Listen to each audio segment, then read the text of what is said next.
আসসালামু আলাইকুম এভরিওয়ান, কেমন আছেন আপনারা সবাই? কাঁচা আমের আমসত্ত্ব খেতে কিন্তু সবাই পছন্দ করে। টক ঝাল মিষ্টি এই আমসত্ত্বটি বাচ্চা থেকে বড় সকলেই কিন্তু খুবই পছন্দ করবে। চলুন তাহলে দেখে আসি কিভাবে এই আমসত্ত্বটি তৈরি করা যাবে। আমসত্ত্ব বানানোর জন্য এখানে আমি 1 কেজি কাঁচা আম নিয়েছি। একটা পিলারের সাহায্যে আমি এই আমের খোসাগুলোকে খুব ভালোভাবে পিল করে নিচ্ছি। পিল করে নেওয়ার পর আমগুলোকে আমি খুব ভালোভাবে ধুয়ে পরিষ্কার করে নিব। এরপর এই আমগুলোকে আমি ছোট ছোট টুকরা করে কেটে নিয়েছি।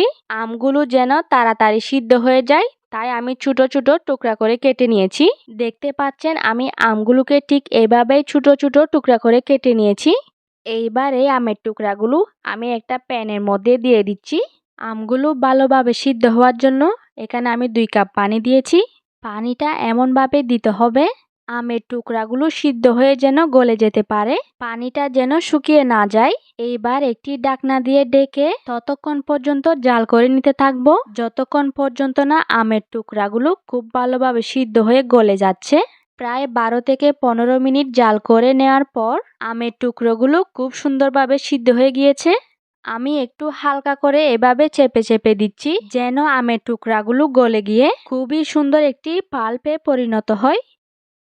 এইবার এগুলাকে চুলা থেকে নামিয়ে একটা চাকনির মধ্যে ছেঁকে নিচ্ছি।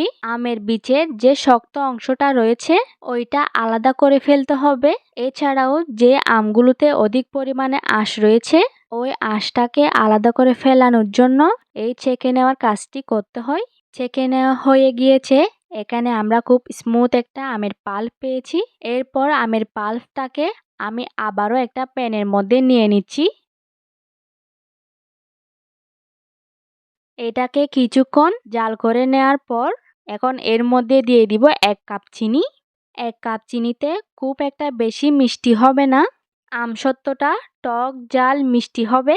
চিনিটা দেওয়ার পরে দেখতে পারবেন আমের এই পাল্পটা আগের তুলনায় আরো বেশি পাতলা হয়ে গিয়েছে, কারণ চিনি পানি ছাড়তে শুরু করেছে।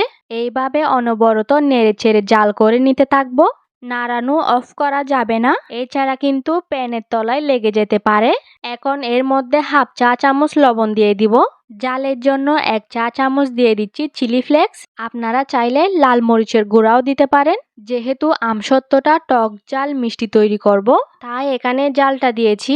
আপনারা চাইলে জালটা বাদ দিতে পারেন। চুলার হিটটাকে মিডিয়ামে রেখে এটাকে কিছুক্ষণ জাল করে নিতে থাকবো।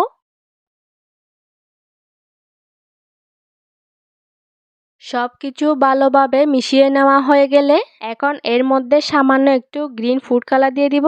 আমসত্ত্বটা যদি এরকম কাঁচা আমের মতো দেখতে হয় তাহলে অনেক লোভনীয় হয় দেখতে, এই জন্যই এই কালারটা দেওয়া।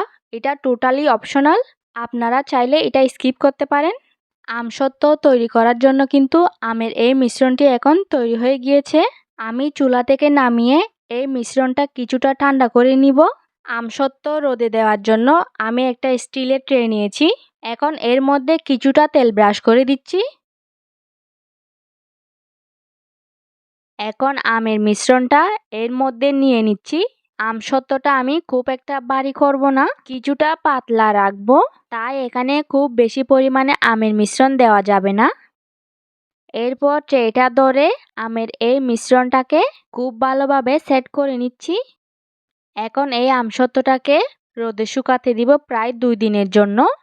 চলে আসলাম প্রায় 2 দিন পর। আমার আমসত্ত্বটা খুবই সুন্দরভাবে শুকানো হয়ে গিয়েছে। এইবার আমি আপনাদেরকে তুলে দেখাচ্ছি। ট্রের মধ্যে তেল ব্রাশ করার কারণে কিন্তু খুবই সহজভাবে এই আমসত্ত্বটা তুলে নেওয়া যাচ্ছে। আমসত্ত্বগুলোকে আমি এরকম চিকন করে কেটে নিয়েছি।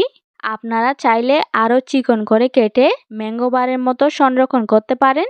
এইভাবে যদি একটা এয়ারটাইট বক্সে নিয়ে নর্মাল ফ্রিজে রেখে দেন তাহলে কিন্তু আপনারা 1 বছরের মতো এই আমসত্ত্বটি খেতে পারবেন। আর আপনারা দেখে হয়তো বুঝতে পারছেন এই আমসত্ত্বটা আমি বেশি মোটা বা পাতলা করিনি। আপনি রোল করতে চাইলে রোল হবে, আপনি যেভাবেই করতে চাইবেন ঠিক ওইভাবেই হবে। আশা করছি আমার আজকের কাঁচা আমের আমসত্ত্বটি আপনাদের কাছে খুবই ভালো লেগেছে এবং সহজ লেগেছে। তো আজ এই পর্যন্তই। আপনারা সবাই ভালো থাকবেন, সুস্থ থাকবেন। আসসালামু আলাইকুম।